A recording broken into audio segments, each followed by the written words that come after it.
নমস্কার বন্ধুরা, মাই ম্যাজিক্যাল কিচেনে সবাইকে স্বাগত। আজকে ফুলকপি দিয়ে একটা সম্পূর্ণ নিরামিষ তরকারি করব, যা ভাতের সাথে সত্যিই অসাধারণ। এই দেখো কেমন তাজা তাজা ফুলকপি বাগান থেকে তোলা হচ্ছে।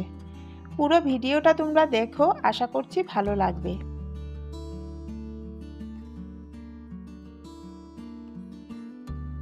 এখানে একটা ফুলকপিকে টুকরো টুকরো করে রেখেছিলাম আর একটা আলুকে এরকম পাতলা পাতলা করে কেটে রেখেছিলাম।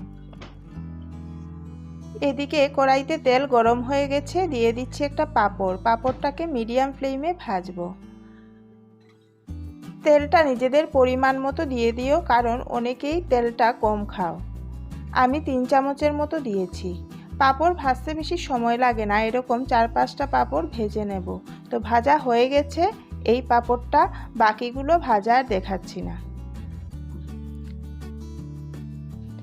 তো একই তেলে দিয়ে দিচ্ছি কেটে রাখা ফুলকপি,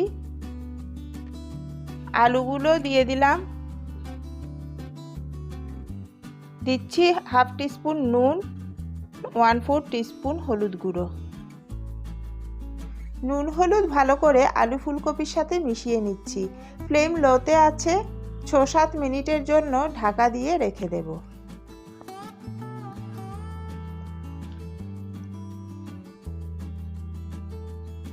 মেশানো হয়ে গেছে, এখন ঢাকা দিয়ে দিচ্ছি আর মাঝে মাঝে নাড়িয়ে দিতে হবে। 6-7 মিনিট পর ঢাকাটা তুলে নিচ্ছি। আলু ফুলকপি বেশ মজে এসেছে, সেদ্ধ হয়ে গেছে। এখন তুলে নিচ্ছি একটা পাত্রে।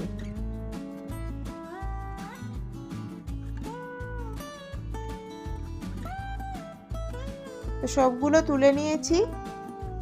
একই তেলে দিচ্ছি হাফ টিস্পুন হিং, হাফ টিস্পুন লঙ্কা গুঁড়ো, হাফ টিস্পুন জিরে গুঁড়ো, হাফ টিস্পুন হলুদ গুঁড়ো, হাফ টিস্পুন কালো জিরে চট করে ভাজা হয়ে যায়, তাই পরে দিলাম। এখন মশলার সাথে সামান্য জল অ্যাড করছি, না হলে আবার মশলা পুড়ে যেতে পারে। এখানে ফ্লেম কিন্তু লোতে আছে। এখন মশলাটাকে ভেজে নেব। দিচ্ছি হাফ টিস্পুন নুন, হাফ টিস্পুন চিনি। নিরামিষ তরকারিতে চিনি দিলে তার স্বাদ অনেকটাই বেড়ে যায়। তো মশলা থেকে তেল সেপারেট হয়ে গেছে। এখন দিয়ে দিচ্ছি 1 টিস্পুন ঘি।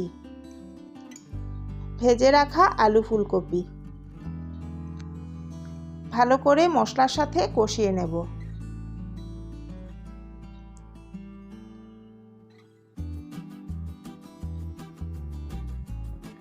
তো কষানো হয়ে গেছে ভালো করে।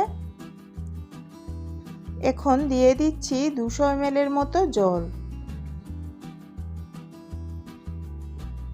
7-8 মিনিটের মতো লো টু মিডিয়াম ফ্লেমে রান্না করব। আমি ঝোল বেশি রাখবো না, তোমরা চাইলে রাখতে পারো।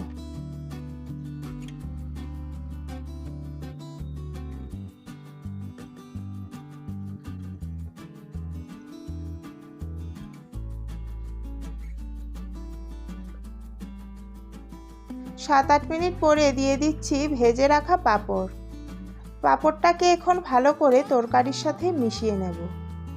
পাঁপড়ের সাথে হিঙের গন্ধটা বেশ ভালো লাগে। তো মেশানো প্রায় হয়ে গেছে। একদিন তোমরা আলু ফুলকপির সাথে এইভাবে হিং আর পাঁপড় দিয়ে খেয়ে দেখবে, ভীষণ ভালো লাগে। এখন আমাদের তরকারিটা একেবারে রেডি। যদি ভিডিওটা তোমাদের ভালো লেগে থাকে তাহলে লাইক করো, কমেন্ট করো, শেয়ার করো আর চ্যানেলটাকে সাবস্ক্রাইব করে দিও। তাহলে আজকের মতো এখানেই শেষ করছি।